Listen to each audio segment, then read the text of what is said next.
अस्सलाम वालेकुम दोस्तों, मैं हूं उस्मान मंशा और आप देख रहे हैं wrestling fever.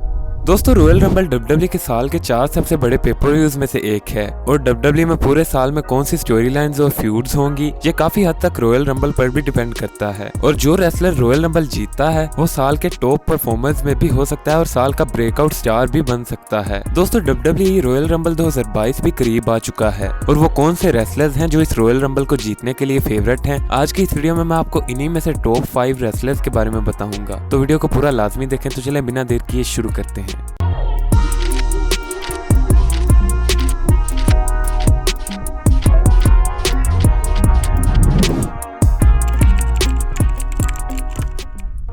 Number 5, Seth Rollins. दोस्तों, रिपोर्ट्स के मुताबिक डब्ल्यूडब्ल्यू के डे 1 पेपर व्यू पर अगर Brock Lesnar WWE championship match में ना होते तो प्लान ये था कि सेथ रोलिंस इस मैच को विन करेंगे। यानी डब्ल्यूडब्ल्यू चाहती थी कि Seth Rollins as a champion WrestleMania में जाएं, लेकिन अब क्योंकि ब्रोक लेसनर डब्ल्यूडब्ल्यू चैंपियन बन चुके हैं इसलिए सेथ रोलिंस के पास यही रास्ता है कि वो रॉयल रंबल मैच जीतें और इसके बाद रेसलमेनिया में एक मेन इवेंट मैच हासिल करें। तो यही वजह है कि नंबर 5 पर मेरे मुताबिक जीतने के लिए फेवरेट हैं Seth Rollins. Number 4, AJ Styles और ओमोस। दोस्तों, डब्ल्यूडब्ल्यू के कई फैंस ये कहते हैं कि डब्ल्यूडब्ल्यू को हर साल एक नए रेसलर को रॉयल रंबल विन करवाना चाहिए। यानी हर साल एक नए रेसलर को चांस मिलना चाहिए कि वो डब्ल्यूडब्ल्यू में अपना टैलेंट पूरी तरह शो कर सके और डब्ल्यूडब्ल्यू के मेन रोस्टर टाइटल पिक्चर में आ सके। इसलिए अगर डब्ल्यूडब्ल्यू इस साल किसी ऐसे रेसलर को रॉयल रंबल विन करवाना चाहती है तो उनमें एक बड़ा नाम है एजे स्टाइल्स का। एजे स्टाइल्स डब्ल्यूडब्ल्यू के मेन रोस्टर टाइटल पिक्चर में काफी अरसे से नहीं है और हम जानते हैं कि एजे स्टाइल्स एक टैलेंटेड मेन इवेंटर हैं। इसके अलावा अगर बात करें ओमोस की तो ये उनका पहला रॉयल रंबल मैच होगा और डब्ल्यूडब्ल्यू अगर वाकई उन्हें एक टॉप स्टार बनाना चाहती है तो उन्हें रॉयल रंबल जैसा कोई बड़ा इवेंट जीतना जरूरी है। इसलिए नंबर 4 पर फेवरेट हैं कि एजे स्टाइल्स या ओमोस रॉयल रंबल मैच जीतेंगे। नंबर 3, ड्रू मैकिंटायर और Roman Reigns.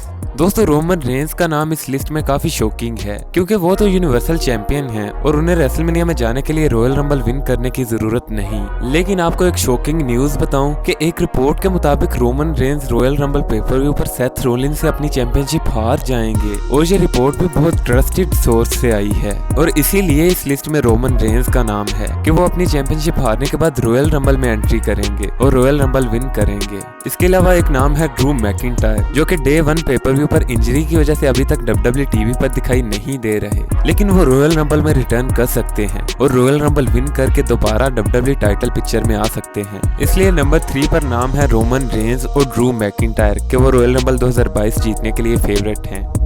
Number 2, broke Lesnar. दोस्तों, डब्ल्यूडब्ल्यू डे 1 पर डब्ल्यूडब्ल्यू चैंपियनशिप जीतने से पहले ब्रोक लेसनर सबसे ज्यादा फेवरेट थे कि वो रॉयल रंबल मैच विन करेंगे, मगर अब वो डब्ल्यूडब्ल्यू चैंपियन है। लेकिन रोमन रेंस की तरह ब्रोक लेसनर भी बॉबी लैशली से अपनी चैंपियनशिप हार सकते हैं जिसके बाद वो रॉयल रंबल में एंट्री कर सकते हैं। इसके इतने ज्यादा चांसेस नहीं है, लेकिन स्टिल हम ब्रोक लेसनर को अंडर एस्टिमेट नहीं कर सकते क्योंकि ब्रोक लेसनर वही करते हैं जो वो खुद करना चाहते हैं। इसलिए नंबर 2 पर जो सबसे ज्यादा फेवरेट है रॉयल रंबल 2022 जीतने के लिए वो है broke Lesnar. Number 1, big E. दोस्तों, बिग ई डब्ल्यूडब्ल्यू के डे 1 पेपर व्यू पर अपनी डब्ल्यूडब्ल्यू चैंपियनशिप हार चुके हैं, लेकिन स्टिल ये चांस है कि वो रॉयल रंबल मैच जीतेंगे और फिर से डब्ल्यूडब्ल्यू चैंपियनशिप के लिए रेसलमेनिया पर मैच लड़ेंगे। और दोस्तों, बिग ई ने अपने करियर में कभी भी रॉयल रंबल मैच नहीं विन किया और इस साल अगर वो जीते हैं तो ये उनके करियर का सबसे पहला रॉयल रंबल विन होगा। दोस्तों, आपके मुताबिक इस साल का रॉयल रंबल मैच कौन जीतेगा हमें कमेंट सेक्शन में जरूर बताएं। अगर आपको वीडियो पसंद आई हो तो वीडियो को लाइक जरूर करें। ऐसी मजीद रेसलिंग वीडियोस के लिए हमारे चैनल को भी सब्सक्राइब कर लें। अगर आप मुझे इंस्टाग्राम पर फॉलो करना चाहते हैं तो उसका लिंक डिस्क्रिप्शन में मौजूद है। Thanks for watching and good bye.